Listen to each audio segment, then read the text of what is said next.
Welcome, guys, to another episode of the Revolution Podcast. Today, we've got a special guest. We're going to be discussing everything farming and also basically how to be profitable in the farming industry. I know this is out of the niche of what we focus on, but the main core here is different ways and different avenues in which you can make profits, you can make more money, and obviously, you can turn something such as farming, which is how we basically can survive, into something for profit. So, Tanner, if you want to go ahead and introduce yourself. You bet. Tanner Winterhof here in central Iowa. I am the owner and one of the co-hosts of the Farm for Profit podcast. So hopefully we've got a little bit of knowledge over our 5 years of broadcasting and nearly 10 years of existence to help shed a little bit of light. But just a farm kid, grew up in Iowa on a farm, married into another farm. So me and my wife and 2 daughters are living right here in the middle of the heartland, trying to stay as close to our roots as possible. Is it cold up in Iowa this time of year? Yeah, we got spoiled with like a fake spring. And, Uh-huh. not to timestamp your show, but we're sitting here the last week of March and we just got 3 more inches of snow this morning. So, Really? yeah, it got us a little bit excited to go out to the field and start planning for the next year's crop. And all of a sudden it said, Mother Nature said, let's just wait a little bit.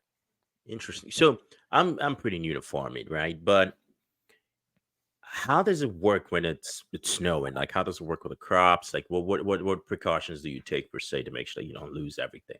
Yep, that's a great question. So it's going to be different throughout all of the country. Here with my family farms and my co-host, we grow majority of corn and soybeans. So those are the two key crops that get grown. We've also got livestock. So typically what happens during the winter season when we got snow on the ground is we're just preparing for the next crop. Most of the time, based upon the way the weather patterns work, we don't have to worry about what the weather is going to be for a crop being put in the ground. Every once in a while, we'll put the corn seeds and soybean seeds in the ground, and they will be at risk of getting a frost or a snow. That will kill it. So, right now, if somebody had crops out in the field and we got this snow, ultimately that freeze will kill that crop. There are some winter hardy crops out there that doesn't happen with, but if a farmer, for some reason, this is early, had a crop out there and it started growing, this would be pretty detrimental. Interesting. So common sense would then dictate that you harvest, obviously, you harvest before the winter season. That's correct. The goal is to have the crop in the field before the snow starts a flying. If you put it in general concepts, the crop insurance, which is a safety net for farmers to kind of hopefully, if they have a catastrophic event, protect them from ultimate failure. The crop insurance deadline for planting doesn't allow you to start planting until the middle of April. So if you wanted to qualify for crop insurance, you can't have seeds in the ground already. And then, yes, in Iowa, the goal is to be done by Thanksgiving. Some people have the goal to be done by Halloween, but ultimately the goal is to be done in that late fall time period. So you're all in and done before the snow comes. Interesting. So how do farmers make money? How do you make money? Like, is there what's the ins and outs of actually being profitable in farm? Yeah, it's a lot different today than it ever used to be. So if I go back to when my grandpa was farming, a lot of those farms were family run. The only employees were family members. You would grow your crop, you would take and sell that crop to the local elevator, which would obviously take advantage of a margin to ship that to an end processor. You would also have probably pigs and cattle to where you could raise those and sell them as slaughter. But nowadays, operations have scaled. They carry a lot more of non family member employees, and the sources of revenue are a lot of different sources. So, what we advise a lot of our audience members is you got to get creative. No longer can you just plant a crop, harvest the crop, and sell it and make a living. There's some that still do, but there's a lot of other factors that are involved. We have value added processes. So if a farmer listener of ours takes a standard corn and soybean crop, they might grow it organically, or they might grow it without the use of GMOs. They may grow it and turn it into cornmeal. They may take it and create an extra level of value that you can then charge a little bit more for. Same thing with cattle and pork. we could have someone that raises all grass-fed beef, which is something a consumer might be demanding. We could have somebody that sells cattle directly to an individual in the form of butchered meat.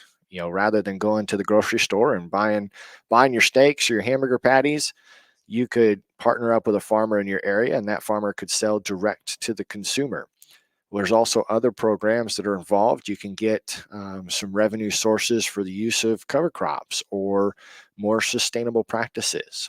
We've got a lot of discussion about the new carbon market, to where you could sell carbon credits to companies that need to offset their carbon footprint. You can also then jump into ag sales. So it's kind of a neat feature of, right now, farmers are no longer just the typical farmer. Farmers are true businessmen, and they're diversifying where their revenue sources come from. So whether it's man or woman, whether it's young or old, they are spending a lot more time now diversifying where that revenue comes in from. So okay, so I'm thinking about it from two parts here. So I'm thinking about it from someone who, once, let's say you get a farm, right? You get a farm and you're thinking about how to make it, profitable. One, I don't. Is there any guidance per se? Because I don't. I personally thinking, obviously, I'm not a farmer, but I'm Yeah. thinking, if I were to get into farming, is it the first hand knowledge? Am I going to go, no, no? Hey, you know what? I need to sell livestock for, for basically it's cattle, what is necessarily, how is the thought process behind going from a startup farmer to a position in which you're like going fully, hardcore into the business side of things? Yeah, absolutely. There are very few startup farmers. There are very few beginning farmers, very few first generation farmers, because of that barrier of entry of just how much it costs to start farming. For example, here in the state of Iowa, land itself, the land to farm on, can cost you anywhere from $12,000 to $20,000 an acre. So if you wanted 100 acres to farm on, you need a $2 million investment, or at least the down payment on a $2 million investment, just to own the land to farm on, not including the tractor and the equipment that you would need to grow a crop, or the money you would need to buy the cattle to put on that land to graze and grow. So there's so many different ways to get started, but ultimately, a lot of beginning farmers start with an alternate source of revenue. They are working at a machine shop, they are selling seed, they have an off farm job, or a spouse with an off farm job that supplements that beginning stages. But if somebody's going to purchase a farm, say they want to buy a house with a barn and it sits on 20 acres, you ultimately have to decide what your passion's going to be, because there are so many angles that you can go. If you want to raise pasture chickens, you can do pasture chickens, and you can make pasture chickens profitable as long as you control your input expenses, how much it costs to feed them, water them, keep them healthy, and allow them to produce the eggs or grow to slaughter size. You can make a profitable pasture chicken operation as long as you can source a market for your end product. If you had that same 5 acre, or that same acreage on 20 acres, and you wanted to grow grapes to make wine, you could make that profitable, as long as, again, you maintain your margin, understand what your input costs are, develop a wine brand that you could create extra value in that product, and move into a profitable operation. Where it gets tricky is when you think of the generic commodities. And when I say generic commodities, I'm talking about those that are grown on, or those that are traded on the Chicago Board of Trade: corn, soybeans, wheat, barley, rice. Everything that is considered a commodity has been, unfortunately, moved to a very small margin. So if you have a small margin, you need a large land base to be able to make this a profitable operation. So if you only had 20 acres and you wanted to grow corn, you're looking at a potential profit margin of $100 an acre. 20 times 100 is not a living wage for most. $100 an acre. So wow. So basically there's not much profit margins in, depends on the niche you basically focus on, right? Yep. Depends on the market and depends on the niche. Because, for example, right now in the world of corn and soybeans and wheat, farmers are experiencing some of the lowest commodity prices that they've seen since before the pandemic. And Hmm. that's creating even tighter profit margins. I used $100 as an example. We've got some listeners that are writing in saying that their profit margin is negative for this year.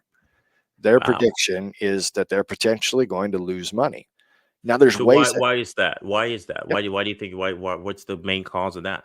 yep. So, the famous meme that goes around about agriculture, right, is that farmers are the only industry, and it's not true, but the meme states that farmers are the only industry that buy their inputs at retail and sell their finished product at wholesale.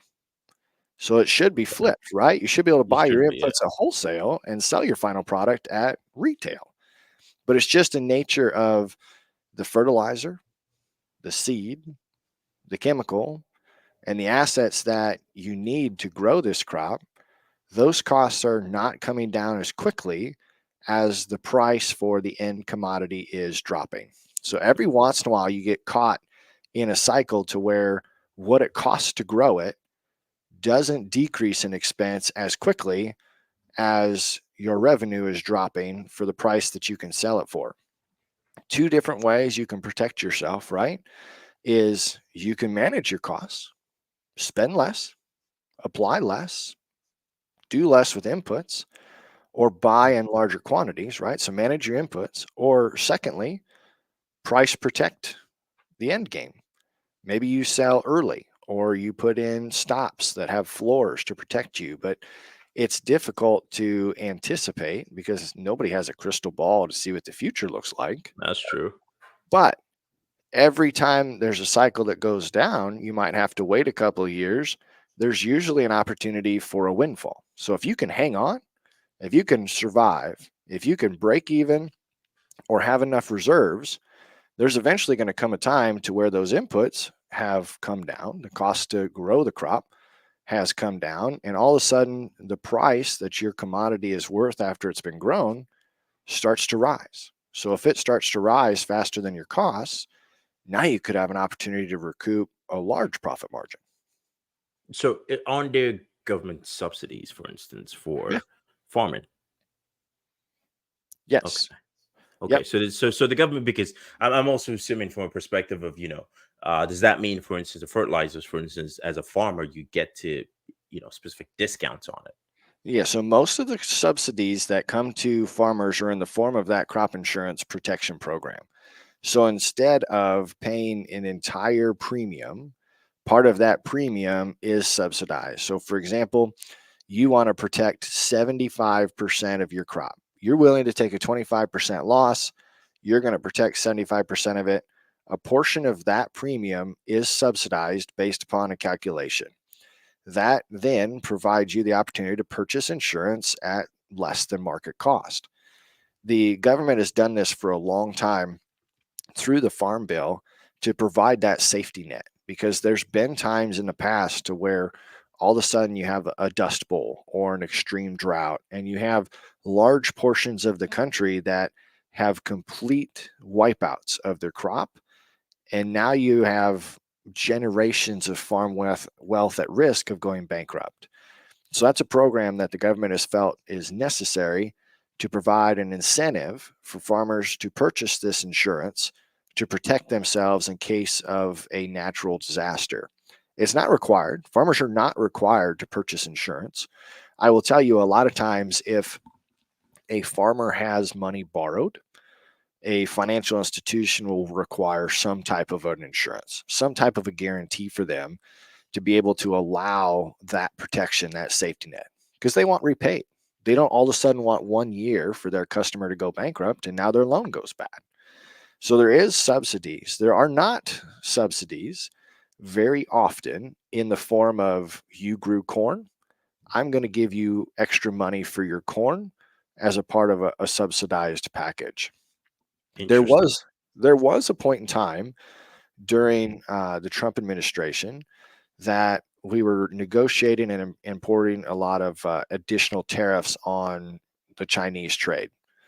And some of that tariff money was redistributed to those in the form of a dollar or cents per bushel allocation as to what was expected to be the compression of a price on that commodity. So it's not like every farmer gets a check in the mailbox, but there are opportunities for them to take advantage of some government sourced funding to protect themselves in the form of crop insurance, to protect their operation in the form of a natural disaster. And then every once in a while, there are special programs put in place if some trade relations have been strained. Interesting. So, in your experience, then, what would you say is the most profitable niche to be in the farming space? Yeah, alcohol. Absolutely. If you can create a liquid out of your commodity, you tend to have a little bit higher value added. And alcohol comes in a lot of different forms, right? Is it wine from grapes? Is it beer from barley? Is it bourbon from corn or wheat or some type of a mixture of small grains? Or is it ethanol that is used to power fuel, whether it's in sustainable aviation fuel, it's in E85 for your vehicles, it's in soybean oil for biodiesel, or any type of heating oil. So if you can take and turn your crop into a liquid, which is most of the time through fermenting and in the form of an alcohol, Mhm. that's how you can typically get the highest profit margin. Now, there's some that will argue with and against me that uh, organic is a way to create an extra level of value. There's a pretty high consumer demand for organic right now, but a lot of organic processes also come with high labor intensity. So So, when you say organic, expand a little bit because for some of the listeners who we have who aren't familiar with what you're saying, what do you mean when you say organic? yeah, so organic has some pretty strict regulations in order to put organic on the label. So, for example, organic is typically grown if you are looking at a crop. If you're looking at a lettuce or a corn or something along those lines of a type of plant, it is without the use of pesticides, without the use of herbicides. It's basically without the use of chemical, Mm, and it's without that. Most of what the process is done is mechanical. So if you think back to the way it was done in the past, before fertilizers and chemicals were invented, there's a lot of restriction on the use of only natural fertilizers, whether that's manure from livestock uh, or other sources. And the same thing is, it doesn't mean the crop doesn't get sprayed. It just means that it doesn't get sprayed with a chemical because there's some natural salts and vinegars and methods that can be used as well, but that crop has to have a 3-year certification process before it becomes fully organic. So that's 3 years of a transition step to where they make sure everything's out of the soil, everything's out of the process to where that crop in the 3rd year is fully organic. But because mm. of that, there's typically a reward in a premium. So, same thing, just like if you're going to the grocery store, most of the time you can look at an organic product versus one that's not. We call it conventional, and it's probably more expensive for the organic side. Most of that's Okay. built in because it's a more expensive process to grow. So without the pesticides and and everything, without the chemicals per se. So I'm thinking about it from a perspective of what's the so you is there a health benefit as far as the difference in going organic as opposed to going conventional? Oh, there are so many debates. There's no right answer because you could find as much information as you want defending the safety of the chemicals that are used. They get regulated, whether it's through a government organization or 2 or 3 different levels, to where testing's done, and you can find all the results that you want to defend the use of the chemicals that we use today. And then you can flip the internet on its side and you can see all of the cases as to how it's causing issues with health and the environment and water quality. And it's going to be a lifelong debate, right? Mhm. I myself, farm kid, have not eaten organic my entire life, and I am in great health. I don't have any issues. I don't have anything that concerns me. So why do you think there's this huge push for, because Oh yeah. everyone's like organic, or why do you think I have two questions. Why do you think there's a huge push, and how do you make the Impossible Burger? That stuff. What are the ingredients and the plant-based ingredient, and is that actually safe? I have no idea, right, on the answer for the Impossible Burger. I've never tasted one. I love my hamburgers, and I know the cattle that those hamburgers are coming from, and I know how farmers treat them and how well these animals are cared for. I know if you wanted to get a pork chop or a pulled pork sandwich and you think of that hog to where they've come from, that most hot summer days, those pigs are more comfortable than I am as a human. Same Mhm. thing, cold winter day like now, those pigs are sitting in 82-degree weather. Same thing with those cattle. Those animals are treated, whether they're organic or not, like a human. They get fed. They make sure that their places to stay are clean. The animals are made sure that they're in great health. It's the goal. So I have no idea how an Impossible Burger is made, and one would assume that everything that goes into an Impossible Burger is safe because they shouldn't be able to sell it if it's not. Well, then again, if history has told us anything, with good marketing, you can pass anything true. Right. So, And so that's your answer to your organic question. The other one that you were asking me is why? Why is there such a strong stance for organic? Why is it growing rapidly? It is absolutely the same thing as to if a pair of shoes or a TikTok pair of pants go viral. It just if enough people ask for it, if mm, enough people provide the influence, then it's going to provide a category. And I will tell you that in the world of agriculture, most producers are not going to put down the world of organic because it's created a subset of market. If you imagine the number of producers that are growing organic are no longer growing conventional. And if there's mm. less people growing conventional, that provides you more opportunity for market share if you want to grow conventional. If you want to grow organic, you've got a market. You've got an end place to sell your commodity, your crop, your product, your animal, whichever that is. So there's going to be people just like those that argue against the other side and the other side that butt heads in the middle. But overall, there's space for both products. But if I'm talking to somebody that believes that they walk down and grab an organic head of lettuce and that head of lettuce is going to provide them more nutritional value than that of a conventionally grown head of lettuce, I would look right at them and say, no, there is not going to be a difference in nutritional value. Interesting. Now, to me, if there's a fear that a pesticide or some type of a chemical residue is going to be on that conventionally grown head of lettuce versus the organic, that is a fear of their own. And that's one that they're going to have to decide if the premium for the organic product is worth it. Because just like whether or not that Impossible Burger has safe ingredients in it, that head of lettuce has to follow strict instructions. If there was a chemical sprayed on it, it's got a withdrawal period. It's got a wash process. I mean, everything that is food grade is held to the same standard of making sure that it is safe to be consumed. Huh. I want to go back to the question that you had about how what the difference is between The organic and conventional and conventional organic, yes. on the livestock side, because we were talking all I've talked about is plants so far, and it gets to be a little bit more exaggerated on the meat side because now you get different categories of is it organic, is it grass fed, is it free range, is it confinement grown. You have so many micro subsets within I want to go to the grocery store and buy a steak. And again, I would tell whoever is looking at that, it's a decision you get to make in the grocery store between the 4 steaks or 6 steaks that are laid out in front of you as to what value you see in the label.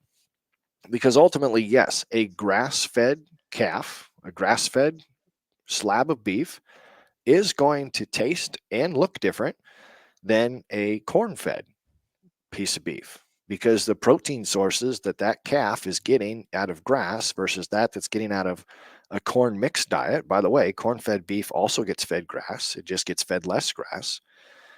But those steaks are going to have different marblings. It's going to have different fat content. It's going to have a different texture.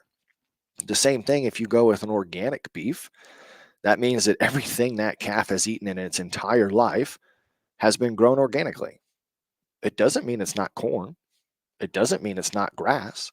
It just means whatever that calf has eaten has been certified organic. So therefore, the meat that comes out of that calf is organic.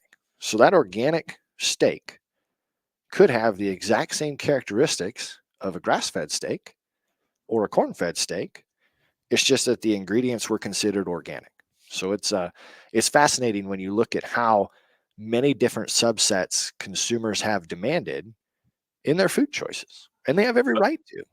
And but the way I look at it from a profit standpoint is the more they demand, the more you can charge more per se, the more the price, the Absolutely. ticket item goes up. And I could see from a perspective of you can also use it as a way to increase your margins. Yep. Because if you say, hey, this is, you grow organic, or you have just organic livestock, and you're like, okay, well, you can mark up the price 25-30%, and you can increase your profit margin. So I think in a way it all has a lot to do with marketing. So specifically, the farmers for profit, what do you guys do specifically in the farming space? Yeah. So for us, our role is to bring expert advice and life stories to our listeners that hopefully bring them value that they can take and imply with the farm profitability equation they're putting together. There are no two farms that are the same, but we hope out of every episode that we put together, we drop 2 a week, that they can walk away from either a conversation with a farmer who has been there and done that, or from an expert. Maybe it's a veterinarian, maybe it's an economist, maybe it's an agronomist, maybe it's an accountant, somebody who has a level of expertise in a niche that they can take something away from that episode and apply it to their farm business. We do a couple of things on a regular basis to remind our listeners that we encourage them to run their farms like a business, because gone by are the days of the family farm.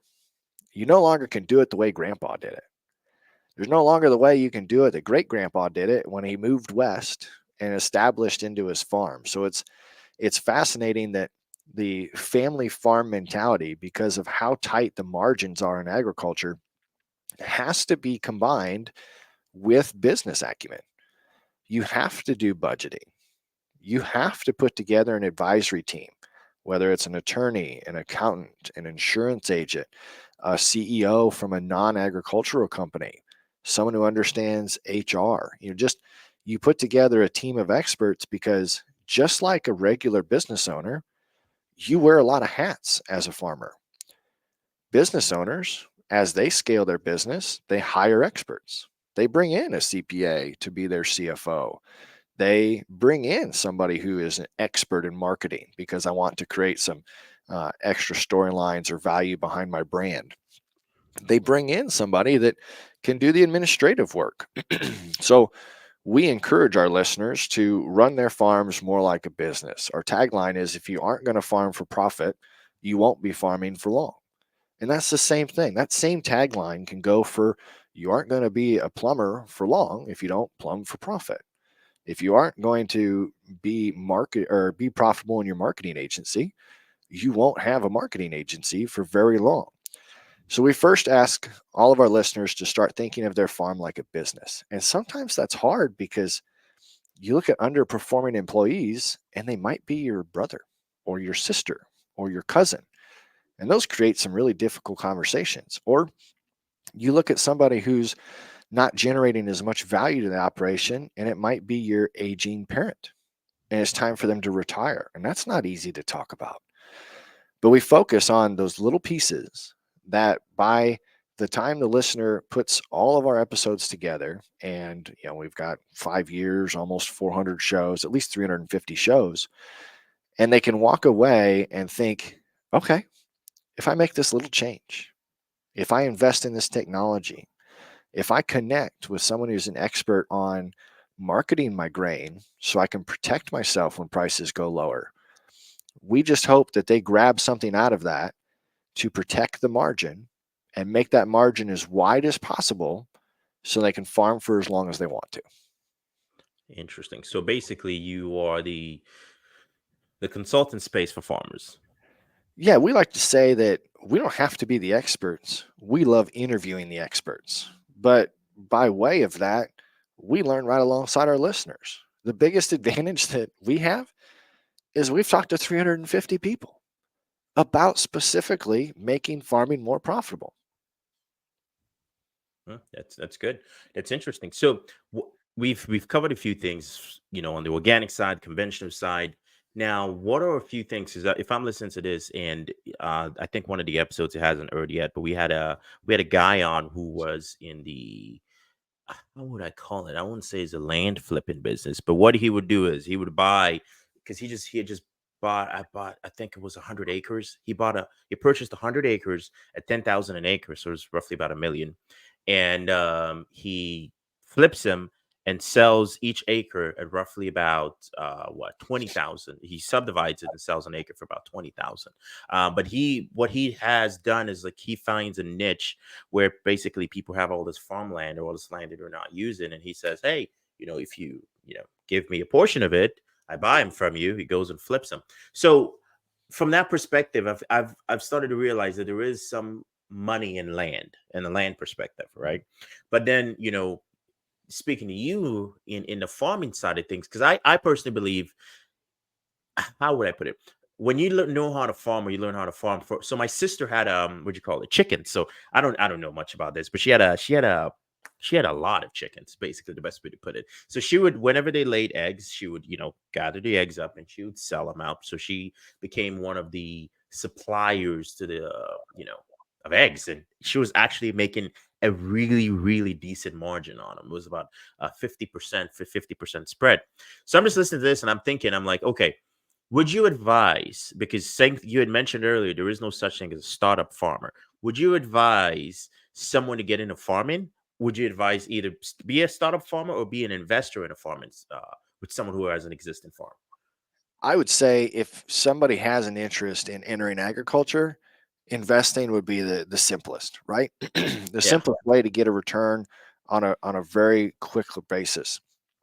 Those that are successfully entering farming as a first generation farmer have a marketing or a influential background. I'm not saying it doesn't exist. Those that come into the industry and work their tail off, there are first generation farmers. We've met a lot of them. We've interviewed quite a few of them and done a couple of feature episodes because there are people that romanticize farming and agriculture a lot. There are a lot of people that will retire from their career and enter farming. So it's definitely an industry that a lot of the nation feels like is awesome. I mean, you got the TV show Yellowstone that all of a sudden people want to live in remote areas. COVID happened and people all of a sudden want to be in a remote space or have space of their own. They don't want to be in a cramped city. Well, then you're reliant upon the land. So I wrote down a lot of things as you were talking about that. There are flippers in agriculture because you can flip anything that you can buy, right?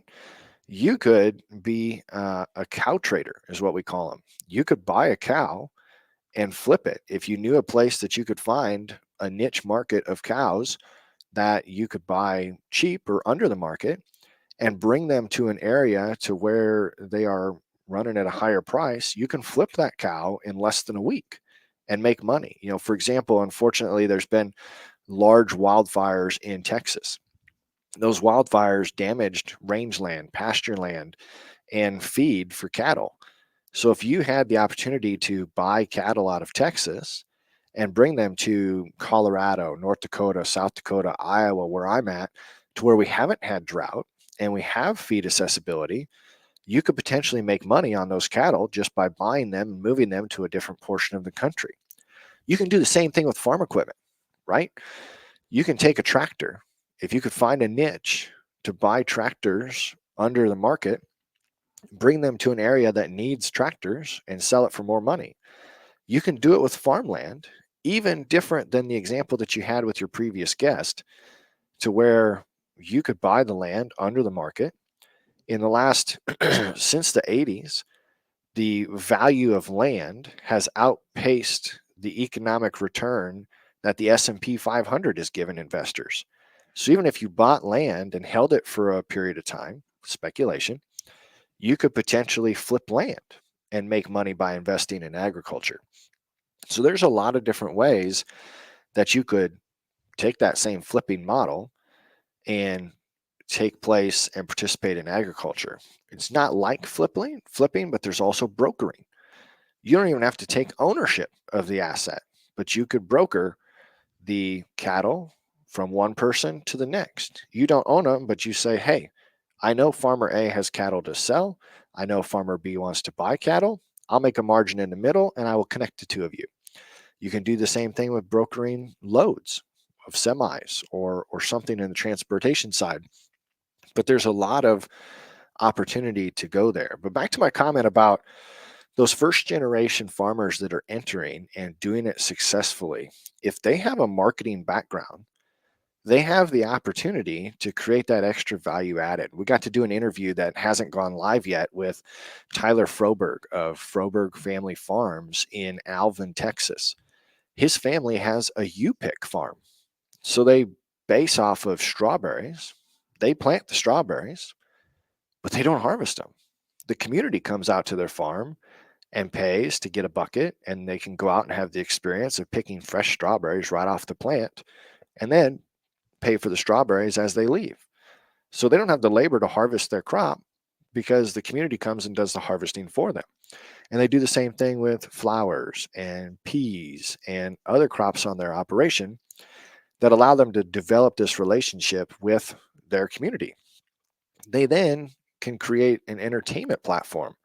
They've got a stage for live music. They've got fun activities for families. They've got the ability to do a fall festival or a watermelon festival. They've got that marketing skill to bring in a group of customers and create a high margin experience by providing that opportunity to those in the area. Also, what's kind of new and another source of revenue for farmers is the niche that we've gotten in, and that's influencer marketing. Same thing. How cool is it to watch a giant tractor on YouTube? Most people have never seen a tractor in real life, and they see a human stand next to a tractor and they realize that these machines are huge, but yet they can run with such precision in the field. Some of them run without even drivers, and they can do a lot of awesome and cool tasks. So that develops a following. Maybe it's the beautiful cow or the baby calves. Now there's miniature animals to where we've got listeners and we've got guests on our podcast that are technically social media influencers.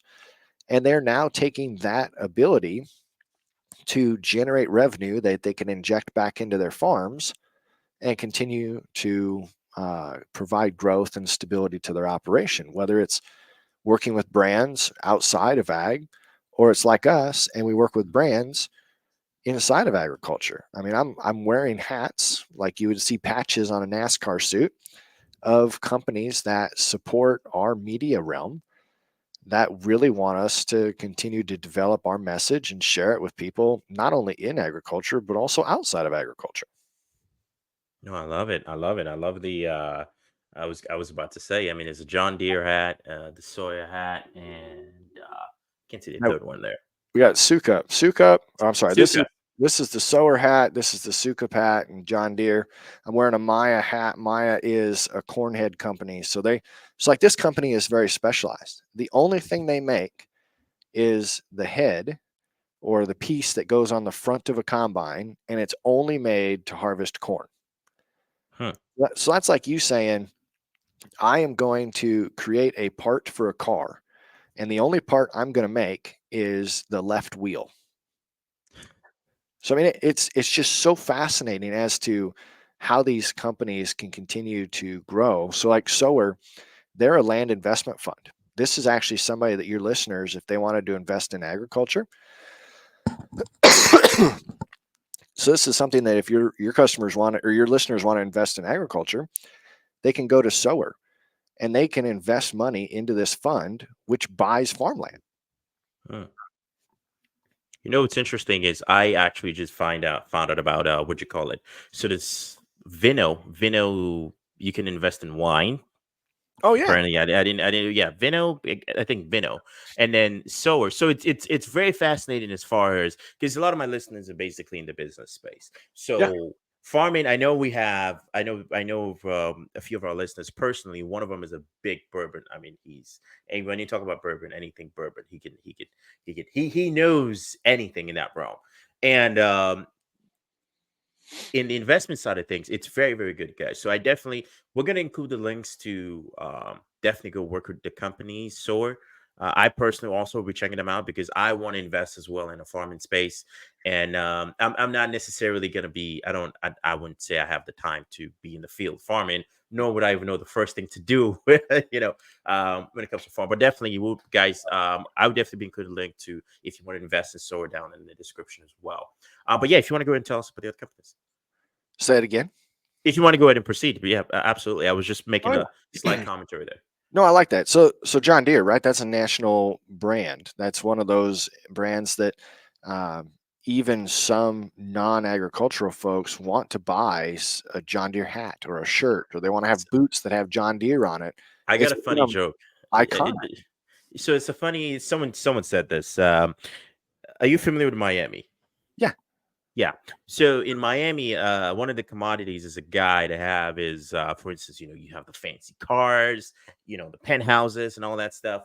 I was told in when it comes in the agriculture space, having a John Deere tractor is basically the quickest way to get a girlfriend is just say, hey, I have a, I have a John Deere It, if you have a tractor. John Deere tractor or you have land, those are two very key steps to finding a girlfriend. Yes. All right. Well, I Yes. guess that is true. You just confirmed it. Yeah. So then Suka is a family business here in the state of Iowa, and they build the equipment that you store your commodities in. So you've eaten pistachios, correct? Absolutely. So pistachios, it can be stored in these large metal cylinders. So if you look at, like my ice bin cup here, imagine this, 20 times the size, and then they fill it with pistachios. The pistachios are so valuable that they'll have over $10 million worth of pistachios stored in one of those bins. I mean, obviously not that size, they're huge. But again, a very specific company that's using a lot of awesome individuals that have talent from machining ability, engineering, design. It's fascinating to see those that bring their skills from outside of agriculture to develop products inside of agriculture. But it's just a really wholesome industry to be a part of. And I'm glad that some of your listeners are excited and to kind of plug farm for profit. So it's got yeah, my camera's backwards. I got to get used to that. You're Mhm. pretty good. I got to get a little bit better at that. But it's farm with the number 4 right in the middle of it. And I would encourage your listeners to check out a couple of our shows because you know we preach to business, and there's a lot of crossover. You may not find value in every one of the 350 shows, but there's going to be a high number of them that are going to send you away with something that's going to help any business run better. And the second thing is, I didn't mention it earlier, but we run 2 different show styles. We put one out Monday, we put one out Thursday. The Thursday show is more like a happy hour discussion. It's way more laid back, it's a lot more storytelling, and it's meant to be entertaining. Most of the time, we crack a beer or have a bourbon. Sometimes we do it in the morning, we have a cup of coffee, but it's about engaging with people, letting them share their stories. Some people have gone through really hard things in their life and they want others to realize that the world can get better. You can feel better. I mean, we wear these silly shirts. It's got this one's pretty tame, but we like to have a lot of wild designs on them, and they're supported by a company called Trademut. And Trademut is a mental health organization. And it says right on the back of the shirt, it's a conversation starter because you might be standing next to somebody that is having a bad day, is having a bad week, is having a really bad time. And all they need is to feel valued by somebody. And it could be you. I'm not preaching go talk to strangers and put yourself in a dangerous position, but if you've got the opportunity to say hello or send somebody a message that you're thinking about them, that could change somebody's day a little bit. Interesting. Absolutely. I love it. So, pretty much as we wrap up here, where can people find you?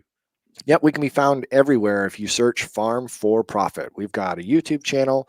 We're on TikTok, Instagram, Facebook, Twitter, or X. I never know how you say that, right? Yeah, I know it's taking some getting used to go from saying Twitter to now you're gonna be saying X. That's right. I mean, and your podcast can be found anywhere. It's Google Play, Spotify, Apple Podcasts. We use a platform that kicks it out every single place. But come check us out, farmforprofit.com. Just always use the number 4. We like to put out clips from our show. You might even find those entertaining or valuable, or maybe they make you dive into an episode a little bit deeper. But I would encourage them to check it out.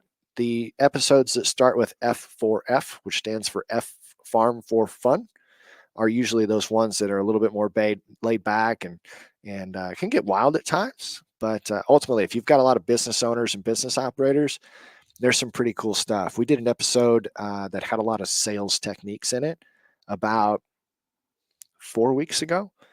So we had a gentleman from New Zealand pop on, and he he certainly provided a lot of insight as to what you can do to set yourself apart. And oh boy, we had Miles Schraner on like 3 years ago, and he's a former FBI hostage negotiator, and he did a lot of negotiation techniques that are really effective in sales as well. So there's a wide variety. Just because it says farm in the title doesn't mean it won't apply to anybody's business. Interesting. All right, definitely, guys. So the links are going to be in the description. Tanner, it was great having you on, and thanks again, everyone, for listening. Bye bye. Take care, guys.